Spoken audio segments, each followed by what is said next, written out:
Eu, quando era pequeno, frequentava a escola dominical e ouvia os professores me ensinando a respeito da onde nascia o Rio Jordão. E hoje sou agraciado por Deus por estar aqui. E a gente vai subindo aqui, ó.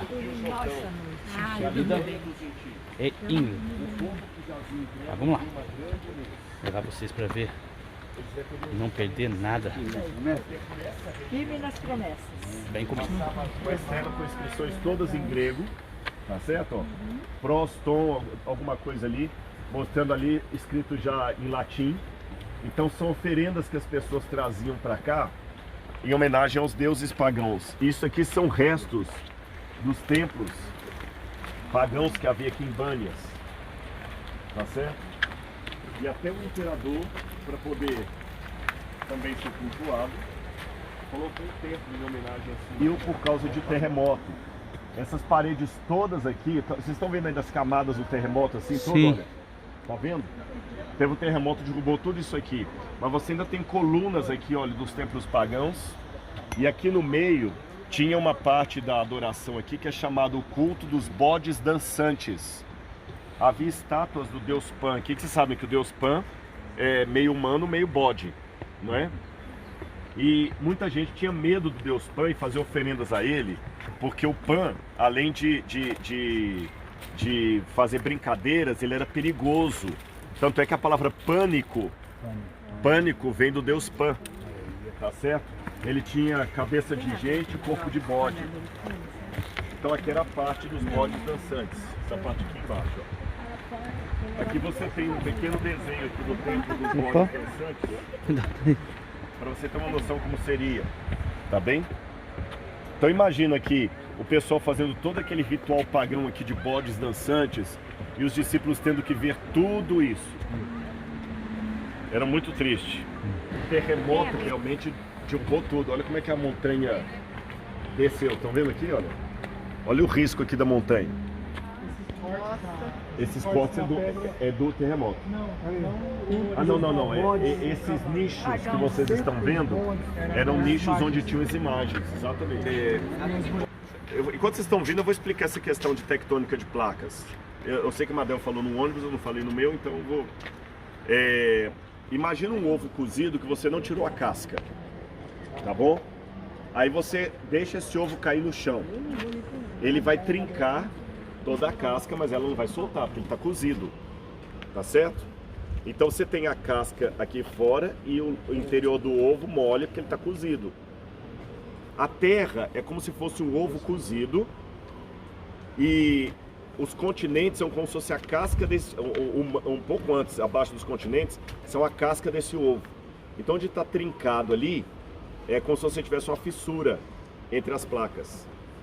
E acima dessa fissura, me ajuda com sua mão aqui, ó. Então aqui, a terra está aqui, essa aqui é a parte da casca quebrada. Daqui embaixo, ele põe a mão assim. E aqui em cima, a mão dele, são os continentes. Você está entendendo? Então o continente, na verdade, o chão debaixo do seu pé não está tão firme como você gostaria. Os continentes, eles estão deslizando em cima dessas placas tectônicas que eu falei com vocês aqui embaixo, que é a rachadura do ovo cozido quebrado. O Brasil, felizmente, está numa parte do ovo que não tem nenhuma trincada. Mas aqui está numa parte trincada.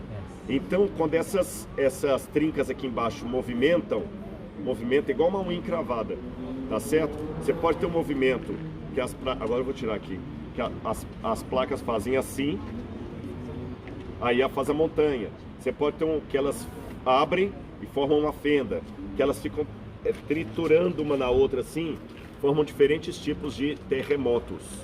E aqui é uma região que está em cima de uma falha sísmica de uma placa tectônica, vocês entenderam? Por isso tem terremoto. O que não nega a questão que alguém falou, pode ter uma mãozinha aí também de juiz. Meses era uma das filhas, exatamente uma daquela das ninfas ali também, que tem a ver com o culto de Afrodite. Por isso que aquela hora eu confundi com Afrodite, né? Mas olha como é que o chão cedeu aqui, gente. Olha o chão original, o terremoto, como é que fez tudo ceder. Tá vendo? Aqueles nichos que vocês estão vendo na parede aqui, ali, lá em cima, eram lugares onde as estátuas dos ídolos ficavam guardados. Tem inscrições. Né? Onde? Ali. E geralmente essas inscrições são coisas que devotos colocavam aqui, que tiveram uma bênção alcançada, alguma coisa assim. Tá bem? Lívia, mãe de Augusto, ficava junto aqui com o templo das ninfas. Será grande, hein? E aqui, justamente aqui nesse lugar, pegando a boca aqui, ficava o templo de Augusto César. Tá bom? Até esse tinha. Principalmente esse, porque Roma, o imperador, era um deus. E se vocês vierem até aqui, vocês vão ver uma... Gente, só não cheguem tanto na beiradinha, tá? Se era a cidade antes, Se né? vocês vão olharem ali, vocês vão ver como é que era os templos antes de serem destruídos. Ali dá para você ter uma boa noção. O templo de Zeus. E olha que eu quero chamar a atenção de vocês para esse último aqui, que é o templo de Augusto, que eu falei que ele ficava na porta aqui da gruta. Tá bem? A gruta tá ali, ó. Se vocês olharem ele na esquina, aqui, ó. Lá está a gruta. Esse aqui, ele ficava na porta da gruta aqui. Deixe-me relembrar algumas coisas para Aí vocês. as ruínas deles, ó. Exatamente. No passado, depois bota no grupo, por favor. Depois a gente vai colocar a foto no grupo. No passado, quero lembrar duas coisas importantes para vocês. Letra A. No passado, antes do terremoto, o rio saía daqui, ó. Ó, que tá cheio d'água lá, ó. Minando água, tá vendo, ó? A água saía daqui. A água saía daqui e descia para lá. Devido ao terremoto, o curso da água mudou. Tá bom? Você quer perguntar? Aí que era a entrada do A entrada inferno. do inferno, exatamente. A segunda coisa importante é que na boca da entrada do inferno construiu-se um templo para Augusto César. Tá certo? Tá. Agora vamos descer aqui. Todo mundo entendeu isso aqui que eu expliquei? Vocês falando que Pedro falou: Senhor, Tu és o Cristo, o Filho do Deus vivo. Amém. Era um desafio muito grande quando Jesus dizia para eles que será pregado o Evangelho do Reino a todo mundo em testemunho de todas as nações. Uma das grandes angústias que nós, pregadores do Evangelho, temos é justamente esta: como é que nós vamos atingir o mundo para Cristo? Como é que nós vamos competir com forças do mundo? Tá certo? Eles têm tantos mais recursos, tanto mais dinheiro, tanto mais facilidade. É muito mais fácil lotar um teatro com Rock in Rio do que uma igreja com a pregação da palavra de Deus. Mas naquele tempo também parecia impossível que essa mensagem ia chegar a todo mundo. Aí Jesus vira para Pedro, e quando Pedro fala assim, vou ler para vocês. Respondendo, Simão Pedro disse: Tu és o Cristo, o Filho do Deus vivo.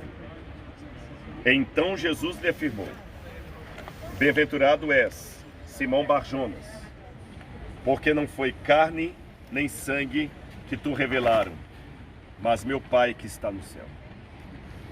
Também eu te digo, tu és Pedro. Como Jesus falava em aramaico, Jesus certamente fez um trocadilho. Tu és um pedregulho, que em aramaico a gente chama de Kefa, que eles traduzem em português como Cefas. Tu és Kefa, você é uma pedrinha, mas sobre esta rocha Aleluia. edificaria a minha igreja. E ele continua dizendo: Tu és Pedro, um pedregulho, e sobre esta rocha, que sou eu, Jesus, edificarei a minha igreja. E as portas do inferno não prevalecerão contra ela. Amém. E olha que coisa mais linda. Talvez vocês ficaram prestando atenção nas coisas que eu mostrei, na Bíblia, mas talvez poucos perceberam uma coisa. A palavra que diz isso está sobre um altar pagão, que naquela época era o símbolo do poder. Quem tinha mais recurso, quem tinha mais poder, quem tinha mais chance de atrair pessoas, Era esse Deus aqui. Só que 2000 anos depois, está quebrado. Amém. Fala. E a palavra Tá aí. está aqui em cima. Ô, glória. Perceberam? Glória a Deus. Original. Original. Original. Tu és Pedro. Sobre essa pedra edificaria a minha igreja. E as portas do inferno não prevalecerão contra ela. É aqui.